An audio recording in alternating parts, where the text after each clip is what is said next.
In this video, I'm going to show you how to manage and send recurring reports and dashboards in Hubspot. To do that, first head over to your Hubspot dashboard, and once you're in there, scroll down and click on Reporting. Now, click on Dashboards or Reports, whichever you want to actually manage. In this case, let's manage our reports. So once we're in here, the next thing we need to do is to proceed to click on Actions right here.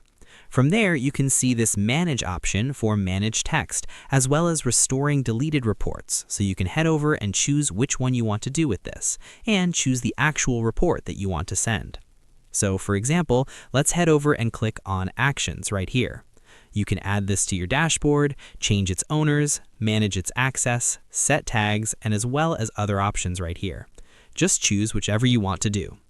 That's all there is for managing and sending recurring reports and dashboards in Hubspot. If this helped you, like the video, subscribe for more Hubspot tutorials, and I'll see you in the next one.